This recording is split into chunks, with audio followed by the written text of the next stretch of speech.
عمر مباركة وفقد موجع. Kok dadak gegeri Baklawi gitu ya Pak Rukianto kira-kira? Kok dadak digegeri? Toh kan di sini Habib-habib itu jasanya banyak. Dasarnya Al-Quran dan hadis. Semua umat Islam adalah inginnya husnul khotimah. Kalau sudah kita berdasarkan Quran, hadis, kiblatnya sama, apa ditentangkan? Entah itu dari Habib, dari Syekh, dari Syarif, saya kira ada masalah. Kok itu bagi saya sebagai seorang muslim kok malah remeh sekali orang yang menentangkan antara keturunan itu, kok saya kira kok tidak baik itu bagi saya sebagai orang muslim. Itu kalau didengar oleh orang non muslim itu malah sebagai bahan candaan itu. Oke, karena maaf, itu sudah Habib itu sudah luar biasa, penggemarnya luar biasa. Dia menyebabkan agama Allah di muka bumi ini. Kenapa dipertentangkan? Bahkan cuma tes darah dan gengnya itu bagi saya tidak baik untuk orang muslim. Yang kedua, kalau toh itu benar-benar bukan keturunan Nabi, why not? Apa salahnya dia menjabarkan agama Islam untuk ukhuwah Islamiyah, untuk membuat persatuan bangsa? Kenapa dipermasalahkan? Yang ketiga, orang yang mempermasalahkan itu tujuannya apa? Memecah belah atau untuk seakan golongan dia sendiri? Kalau untuk golongan sendiri, apa gunanya kita bercerai-berai karena bertangan untuk tes darah sekalian? Itu bagi saya, seorang muslim yang ingin saya jujur mati pun khotimah, bukan untuk bertahan seperti itu. Ya, bagus. Ya. Terima kasih. Assalamualaikum warahmatullahi wabarakatuh. Ini saya setuju bahwa seluruh umat Islam itu harus mempunyai hak yang sama dalam kemuliaan. Walaqad karramna bani Adam. Dan ini yang sedang kita perjuangkan, bahwa tidak ada kaitan kemuliaan di hadapan Allah dengan keturunan. Kalaulah selama ini orang itu sudah mulia dengan ilmunya, dimuliakan oleh masyarakatnya, tidak melihat keturunan siapa dia, kalau dia punya ilmu wajib dimuliakan. Kan itu setuju Pak ya? Nah, masalahnya sekarang ada orang yang mengaku keturunan Nabi mengatakan bahwa secara zat mereka sudah berbeda dari orang lain, bahwa kalaupun mereka bodoh, mereka mabok, mereka lebih mulia sendalnya dari kepala kiai. Dan ini yang tidak sesuai dengan ajaran Islam. Kalau dikatakan mereka menyebarkan Islam, mereka menyebarkan Islam di mana? Yang sekarang mengajarkan bisa selawatan. Tapi yang menyebarkan Islam kan Wali Songo. Wali Songo itu adalah keturunan Nabi, bukan dari Baklawi. Tapi diakui oleh mereka dalam kitab mereka tahun 1984 bahwa Wali Songo keturunan Baklawi. Tidak ada manuskrip yang memperkuat itu. Bahkan kitab-kitab manuskrip yang sekarang ditemukan mengatakan Wali Songo bukan keturunan Ba'alwi, dia keturunan Al-Kazimi, Al-Musawi, juga dari Al-Jailani. Mereka datang itu baru 4 generasi paling. Tahun 1800 ketika Hadramaut lagi kurang makan. Di dalam bukunya Jajat Burhanuddin dikatakan negara Hadramaut ini, provinsi Hadramaut, tidak bisa memberi makan seluruh penduduknya. Dia hanya bisa memberikan makan 30% penduduknya. Maka dicarilah tempat-tempat yang subur. Di antaranya dia pindah ke Indonesia. Itu kayak misalnya Ustadz Taufik Segaf itu baru 3 keturunan ada di sini. Kakeknya baru 1914 pindah ke Indonesia. Sekarang 2024, baru berapa puluh tahun. Yang lainnya Utsman bin Yahya itu tahun 1830-an sudah ada di sini, itu lebih tua. Yang lain itu yang banyaknya itu tahun 1901 sampai 1943. Nah, di Indonesia ini itu sudah mayoritas Islam. Maka kalau dikatakan mereka menyebarkan Islam di Indonesia, itu terbantahkan oleh kesimpulan sejarah, di mana sejarah versi Hamka mengatakan abad ke-7 ke-8 kita sudah banyak yang Islam, tetapi tidak semasif pada abad ke-15 ke-16 di zaman Wali Songo. Jadi yang paling banyak menyebarkan agama Islam di Indonesia itu terjadi pada masa Wali Songo.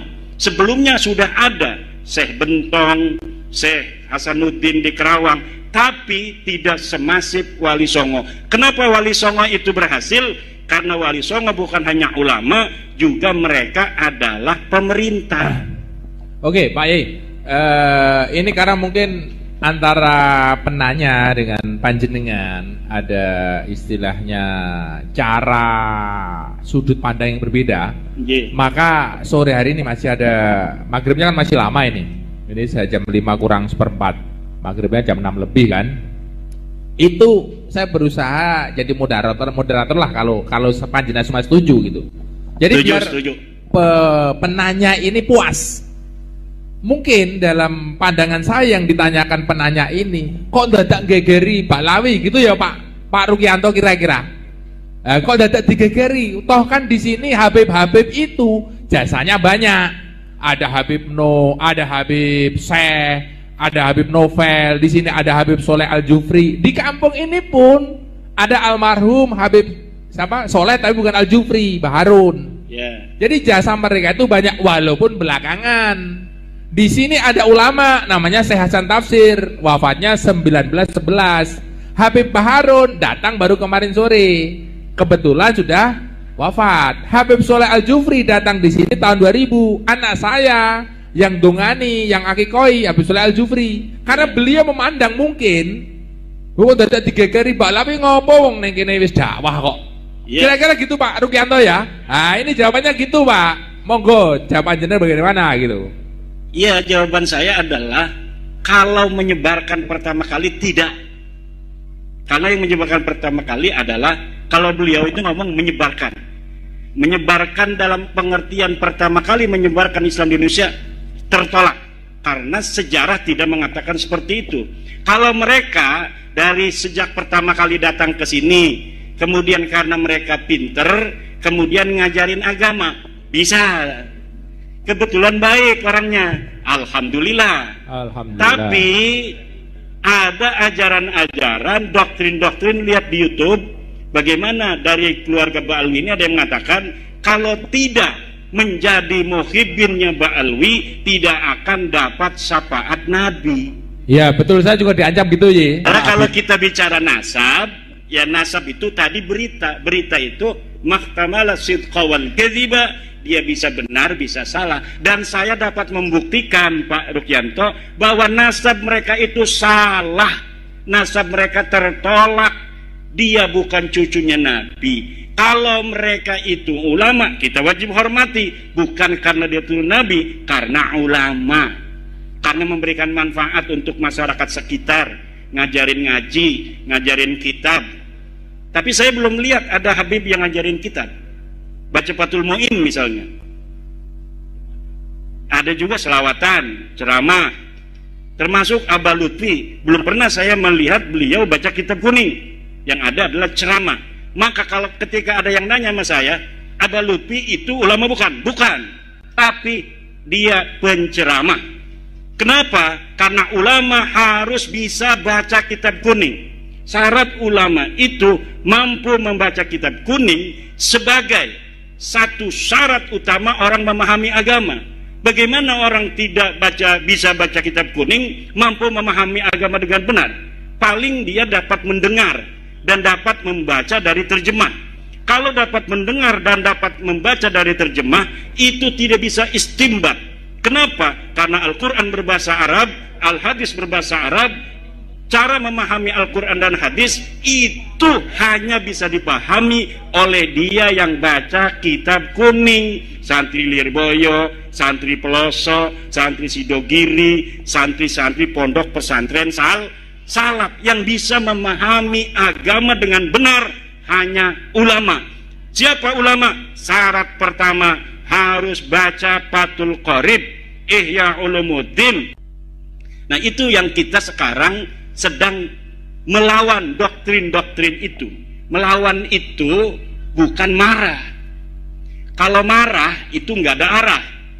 Kalau melawan itu artinya hal-hal yang buruk Ayo kita lawan agar mereka tidak buruk, mereka juga bisa bertaubat.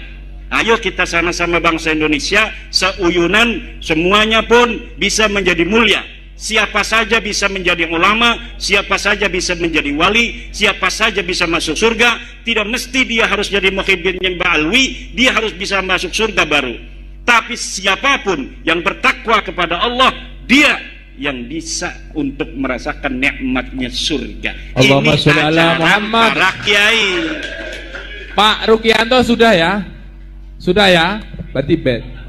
Oh ya, coba. Karena ini nanti terjadi, mohon maaf, beliau kan juga istilahnya sesepuh di sini. Nanti kalau sampai ini terjadi sesuatu khilaf dan lain sebagainya, kalau cara pandangnya sudah berbeda, nggak akan ketemu ini.